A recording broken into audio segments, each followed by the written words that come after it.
தேர்தல் அறிக்கையுடைய ரோல் எப்படி எல்லா கட்சிகளுடைய தேர்தல் அறிக்கையும் வெளியாகிருச்சு, அது என்ன மாதிரியான ஒரு தாக்கத்தை ஏற்படுத்துன்னு ஒரு கேள்வி. திமுக ஒரு ஃபுல் ஃப்ளெஜ் தேர்தல் அறிக்கையை ஒரே நேரத்தில் கொடுத்துருக்காங்க. அதிமுக 3 டைம் வந்து தேர்தல் அறிக்கை கொடுத்துருக்காங்க. சீமான் ஒரே தேர்தல் அறிக்கை 467 பக்கம் கொடுத்துருக்காரு. டிவிக்கு வந்து 2 தேர்தல் அறிக்கை கொடுத்துருக்காங்க. விஜய் கொடுத்த தேர்தல் அறிக்கையை இம்ப்ளிமெண்ட் பண்ணணும்னா கிட்டத்தட்ட 1.5 லட்சம் கோடி ஆகும். நடக்காத, செயல்படுத்த முடியாத ஒரு அறிக்கையை வந்து விஜய் கொடுத்துருக்காரு. எடப்பாடி பழனிசாமி கொடுத்த திட்டங்களை செயல்படுத்தணும்னா 1 லட்சம் கோடி எக்ஸ்ட்ரா ஆகும். 2 லட்சம் கோடிக்கு கடன் வாங்குறதுக்கு மோடி பெர்மிஷன் கொடுப்பாரா? எடப்பாடியால் செயல்படுத்த முடியுமா? அதை திமுகவுடைய தேர்தல் அறிக்கை அது ஒரு 80,000 70,000 கோடி கணக்கு வருது. அது ஒன்று தான் கம்மியான தேர்தல் அறிக்கை. அப்போ இந்த திட்டங்களை செயல்படுத்த முடியும் அவரால். சீமானுடைய தேர்தல் அறிக்கை 49 ஸ்கீம்ஸ் போட்டிருக்காரு. மொத்தமாக செயல்படுத்தணும் அப்படின்னா கிட்டத்தட்ட 8 லட்சம் கோடி ஆகுது. 8 லட்சம் கோடிக்கு எங்கே போகிறது? பட்ஜெட்டே 4 லட்சம் கோடி. இதை மொத்தமாக செயல்படுத்தணும்னா 8 லட்சம் கோடி ஆகுது. ஆனால் திமுக அதிமுக மாற்று யாரு அப்படின்னா விஜய் கிடையாது. அந்த மாற்று வந்து சீமான் தான் மாற்று.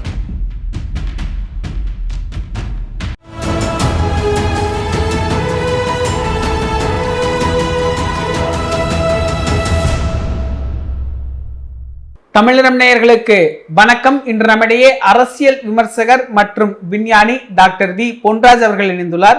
சார் வணக்கம். சார் வணக்கம்பா.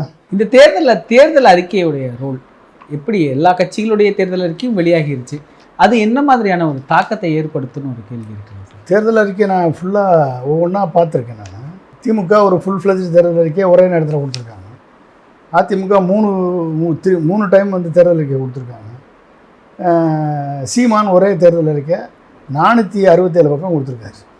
சீமான் டிவிக்கே வந்து 2 தேர்தல் அறிக்கை கொடுத்துருக்காங்க.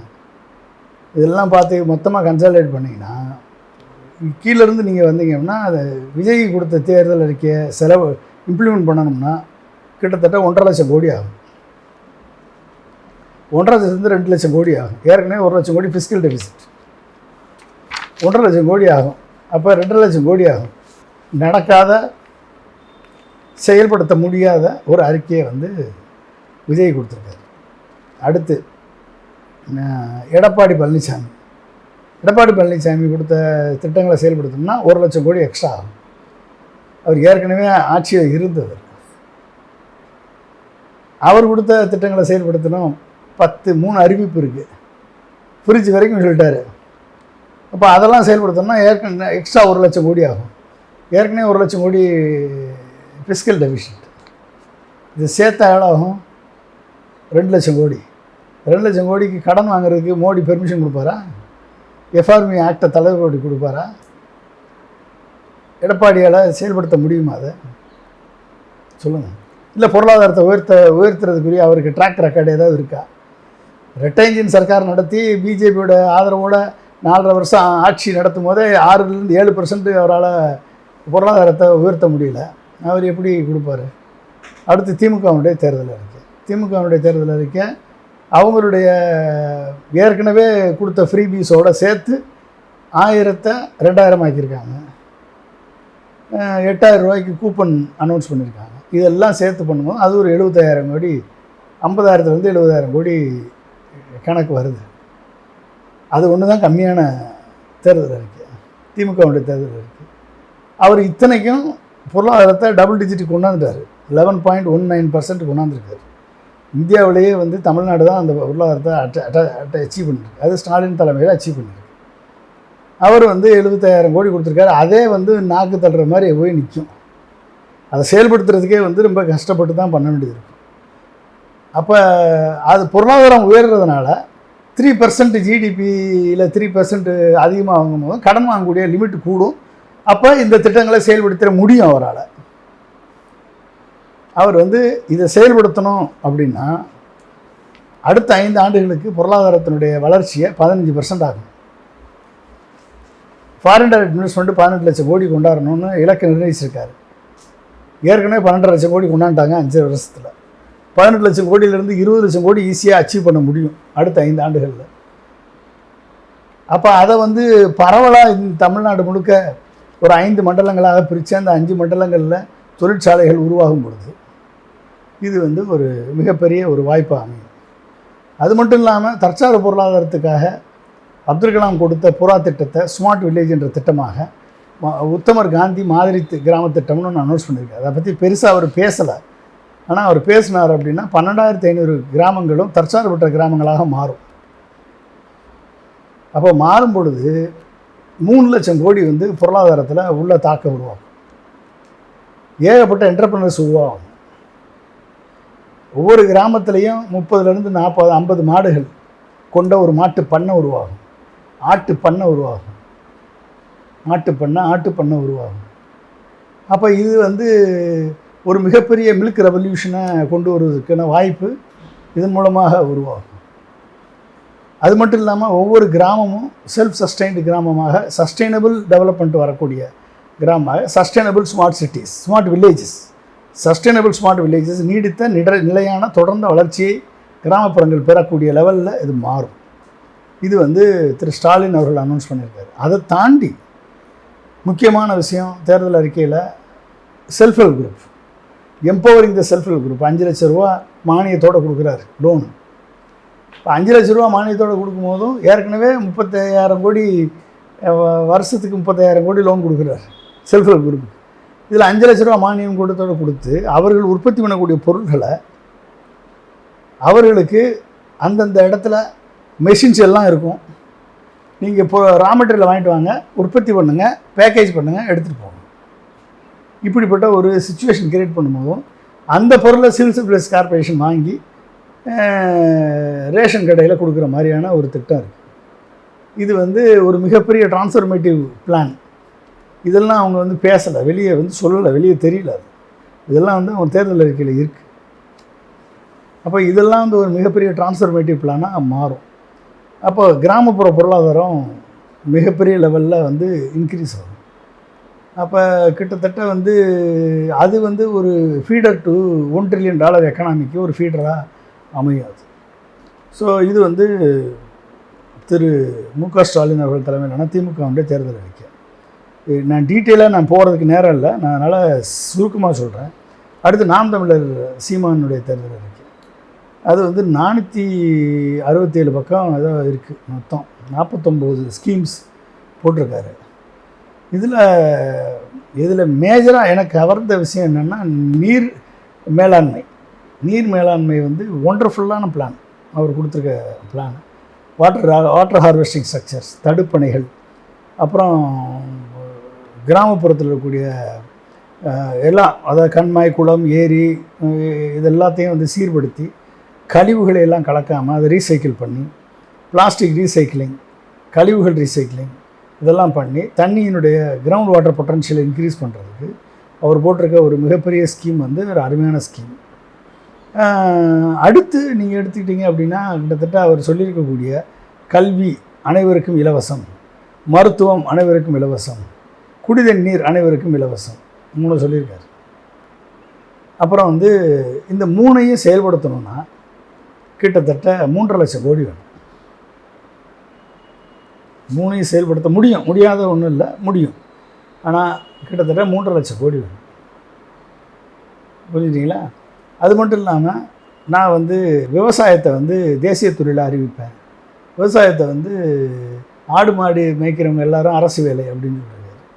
இது வந்து அரசு வேலை கொடுக்கணும் அப்படின்னா கிட்டத்தட்ட 30 லட்சம் பேருக்கு கொடுக்கணும் அரசு வேலை. ஏற்கனவே 8 லட்சம் பேர் அரசு வேலையில் இருக்காங்க. அவங்களுக்கே 1.5 லட்சம் கோடி ஆகுது சேலரியும் பென்ஷனும். இது 30 லட்சம் பேருக்கு அரசு வேலை கொடுக்குறதுனா எங்கே போகிறது பணத்துக்கு? அடுத்து 5 கேபிட்டல் உருவாக்குறாரு. இந்த 5 கேபிட்டலை உருவாக்கணும் அப்படின்னா அதுக்கு 1 லட்சம் கோடி ஆகும்.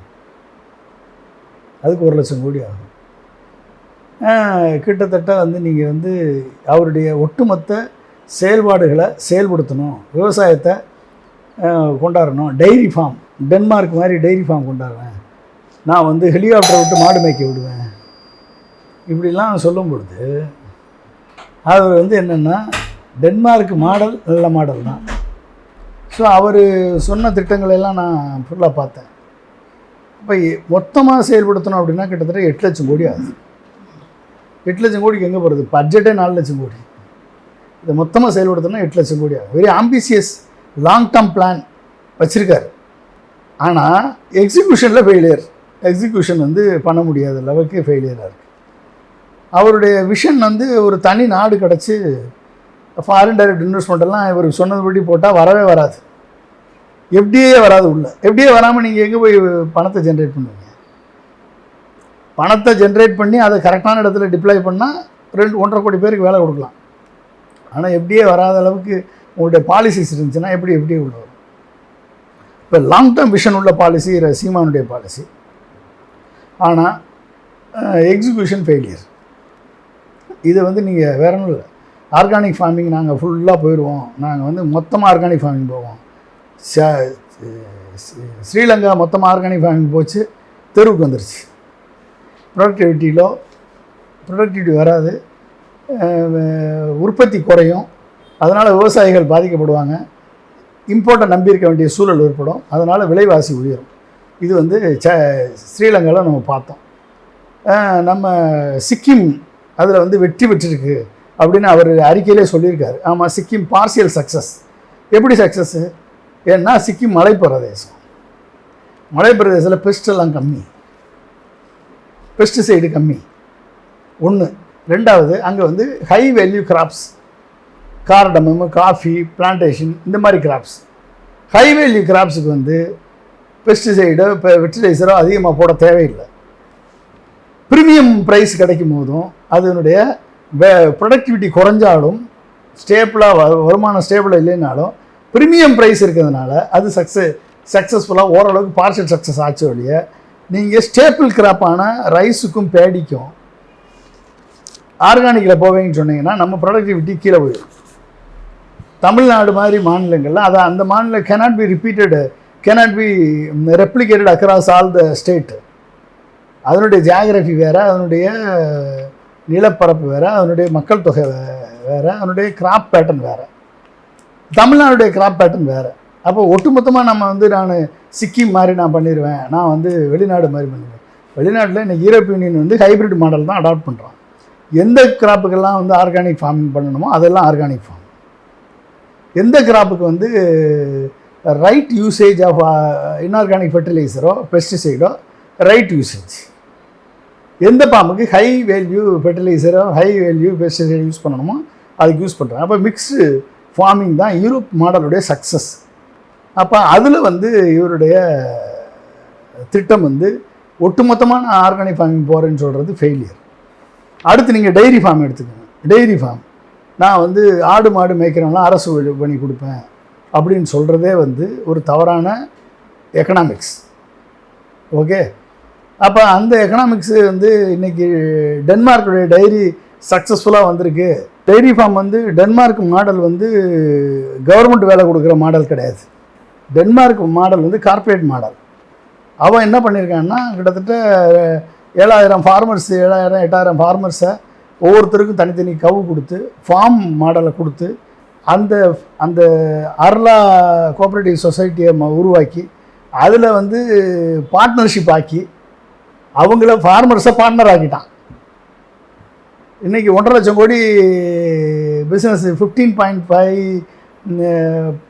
பில்லியன் பவுண்ட்ஸ் வந்து ஜென்ரேட் பண்ணுது. சரிங்களா? நம்ம ஆவினும் அமுலும் வந்து கோஆப்ரேட்டிவ் மாடல். அமுல் வந்து கோஆப்ரேட்டிவ் மாடல். இன்றைக்கி ஆவினையே நம்ம அந்தளவுக்கு மாற்றலாம். அதனால தான் நான் வந்து இந்த சின்ன சின்ன ஃபார்ம்ஸை நம்ம ஊரில் வந்து ஒரு 30 மாடு 40 மாடு 50 மாடு உள்ள ஃபார்ம்ஸ் எல்லாம் வந்து கன்சாலிடேட் பண்ணி கிளஸ்டர் ஃபார்ம் உருவாக்கி டைரி ஃபார்ம் உருவாக்கி அதுக்கு உரிய லெவல் கொண்டு போனால் இதே ஒரு 2 லட்சம் கோடி வருமானத்தை கொடுக்கும். ஆனால் அது வந்து அரசு வேலையாக மாற்ற முடியாது. அது வந்து ஃபார்மர்ஸஸாக பார்ட்னராக மாற்றணும். இதெல்லாம் பண்ணி கொண்டாடுறோம். இதெல்லாம் பண்ணால் தான் வந்து அது வரும். எனவே வந்து அவரை பொறுத்த வரைக்கும் அவர் இது மாதிரி எனக்கு வந்து ஒவ்வொரு பாயிண்ட்லேயும் நான் அதே மாதிரி எஜுகேஷன் ஃபுல்லாக ஃப்ரீ ஆக்கணும் அப்படின்னா ப்ரைவேட் எய்டட் ஸ்கூலுக்கெல்லாம் நீங்கள் வந்து ஃபண்டு பண்ணணும். அதெல்லாம் ஃப்ரீ பண்ணணும் அப்படின்னா கிட்டத்தட்ட ஏற்கனவே 42,000 கோடி பட்ஜெட்டில் போகுது. இதை செயல்படுத்தணும்னா 1.5 லட்சம் கோடி பட்ஜெட்டு. மருத்துவத்தை ஃப்ரீ ஆக்கணும்னா அது ஒரு 1.5 லட்சம் கோடி, 3 லட்சம் கோடி ஆச்சா? இதே 3 லட்சம் கோடி ஆச்சா? இது மட்டும் 3 லட்சம் கோடி. மிச்சம் இருக்கக்கூடிய எல்லா திட்டத்தையும் செயல்படுத்தினா கிட்டத்தட்ட அது ஒரு 5 லட்சம் கோடி ஆகும். அப்போ மொத்தமாக 8 லட்சம் கோடி இருந்தால் தான் நாம் தமிழர் சீமானுடைய செயல்பாட்டு வரைவை வந்து செயல்படுத்த முடியும். அப்போ அவர் வந்து நல்ல லாங் டேர்ம் விஷன் உள்ள இதை 400 பக்கம் வச்சுருக்கார், விஷன் உள்ள ஒரு தேர்தல் அறிக்கை, செயல்பாட்டு வரைவு. ஆனால் அதில் வந்து ஸ்ட்ரக்சரல் சேஞ்சஸ் பண்ண வேண்டியது. ஸ்ட்ரக்சரல் சேஞ்சஸ் பண்ணி கிரவுண்ட் ரியாலிட்டியை பார்த்து அதை மாற்றினா அது செயல்படுத்தக்கூடிய வரைவு. அதை மாற்றினா முடியாது. நீங்கள் வந்து ஒன்றிய அரசோட மோதக்கூடிய ஏகப்பட்ட பிரச்சனைகள் இருக்குது. ரயில்வே, ரிசர்வேஷனு, பிரசிடென்ட் எலெக்ஷனு, அப்புறம் ஓட்டுரிமை, அப்புறம் எம்பி எம்எல்ஏ, இந்த மாதிரி ஏகப்பட்ட விஷயங்கள் வந்து நடக்காத விஷயங்கள்லாம் அவர் போட்டிருக்காரு. அது மத்திய அரசு கண்டிப்பாக நடக்க விடாது. ஒட்டுமொத்த மாநிலங்களுக்கு பவர் வரணும். அமெரிக்கா மாதிரியோ சைனா மாதிரியோ மாநிலங்கள் இண்டிவிஜுவலாக அவருடைய கோர் காம்படன்ஸை பொறுத்து வந்தால் தான் அவங்களால வந்து சஸ்டெயின் பண்ண முடியும். அது இல்லை அப்படின்னா அவங்களால சஸ்டெயின் பண்ண முடியாது. அப்போ அந்த மாதிரி ஒரு சூழல் வரணும்னா சீமான் 40 இடத்துல வெல்லணும். சீமான் வைக்க போகிற கூட்டணி இந்தியா முழுக்க வெல்லணும். வென்று மத்திய அரசில் போய் ஃபெடரல் சிஸ்டத்தை, குவாசி ஃபெடரல் சிஸ்டத்தை வந்து ஃபெடரல் சிஸ்டமாக மாற்றணும். இந்தியாவுடைய அரசியல் சாசன சட்டத்தை மாற்றணும். மாற்றின பிறகு அப்புறம் வந்து ஒவ்வொரு மாநிலத்துக்கும் எம்பவர்மெண்ட்டு கிடைக்கும். அமெரிக்கா மாதிரி ஃபுல் ஃபெடரல் சிஸ்டமாக மாற்றணும்.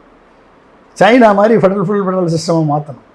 அப்போ தான் வந்து வரி உரிமை கிடைக்கும், மற்ற உரிமைகள், கல்வி, மருத்துவத்துக்கான உரிமைகள் கிடைக்கும். இது என்றைக்கு நடக்க போகுது? அப்போ அந்த பிரச்சனை, நான் யாரோட கூட்டணி வைக்க மாட்டேன்னு நிற்கிறாரு. அப்போ இது என்றைக்கு நடக்கும்? அது அப்போ நடக்க வேண்டிய நிலைமையில் இல்லை. என்னை பொறுத்த வரைக்கும் திமுகவுக்கு மாற்று அதிமுக, அதிமுகவுக்கு மாற்று திமுக, அவங்க 2 பேர் தான் களம் இருக்குது இன்னைக்கு. சரிங்களா? ஆனால் திமுக அதிமுகவுக்கு மாற்று யார் அப்படின்னா விஜய் கிடையாது. அந்த மாற்று வந்து சீமான் தான் மாற்று. தமிழ் தேசியம் அப்படின்னு அவர் சொல்கிறாரு. தமிழ் தேசியம் இஸ் பாசிபிளான்ற தனி டிஸ்கஷன். பட் ஆனால் ஒரு மாற்று சிந்தனை, மாற்று பொருளாதார சிந்தனை இருக்குது. அது ஆனால் அந்த சிந்தனையில் சில ஸ்ட்ரக்சரல் கோளாறுகள் இருக்குது. அந்த கோளாறுகள் சரிப்படுத்தப்பட்டால் அது மாற்று சிந்தனையாக மாறும். அப்போ தான் அவர் கிரெடிபிலிட்டி வரும். அப்போ தான் அதை நம்புவாங்க மக்கள். இன்றைக்கு வரைக்கும் அந்த கிரெடிபிலிட்டி இல்லாதனால தான் சீமான் வந்து திணறாரு ஜெயிக்கிறதுக்கு. புரிஞ்சுட்டீங்களா? ஏன் வந்து அதிமுக ஜெயிக்குது அப்படின்னா இவங்க சொல்கிறது நடக்கிறது, இவங்க சொல்கிறது செயல்பாட்டுக்கு வரக்கூடியது. அவங்களால முடிஞ்ச அளவுக்கு செஞ்சுருவாங்க. டிஎம்கே இருக்கட்டும், ஏடிஎம்கே இருக்கட்டும், அவங்களால முடிஞ்சதை செஞ்சுருவாங்க. ஆனால் சீமான் சொல்கிறது, நான் வந்து பழைய கட்டிடத்துக்கு வெள்ளையடிக்க வந்தவன் கிடையாது, ஒட்டுமொத்தமாக வெடிச்சிட்டு புது கட்டிடத்தை கட்ட போகிறேன்னு சொல்கிறது. அப்போ நான் புது நாடு கிடைச்சா தான் கட்ட முடியும். அப்போயுமே இவர் போடக்கூடிய திட்டங்களே 8 லட்சம் கோடி போய் நிற்கிது. அங்கே தான் பிரச்சனை. அப்போ வந்து இந்த தேர்தல் அறிக்கை எல்லாமே ரியலிஸ்டிக்காக இருக்கக்கூடிய தேர்தல் அறிக்கை. இன்றைக்கி திமுகவுடைய தேர்தல் அறிக்கை தான் ரியலிஸ்டிக்காக இருக்குது, செயல்படுத்தக்கூடிய தேர்தல் அறிக்கையாக இருக்குது. ஆனால் அதுலேயும் சில மாற்றங்கள் கொண்டு வரணும். அதுலேயும் ஏகப்பட்ட சேஞ்சஸ் தேவைப்படுது. அது போகிற போக்கில் தான் நம்ம அது சொல்ல முடியும். இதே போன்று நிகழ்கால அரசியலின் சாரம்சங்களை அரசியல் ஆளுமைகளின் நேர்காணல் வழியே தொடர்ந்து காண தமிழ் நிறம் வலையொலியை சப்ஸ்கிரைப் செய்யுங்கள். தங்களின் மேலான கருத்துக்களை கருத்துளை பெட்டியில் பதிவிடுங்கள். நன்றி, வணக்கம்.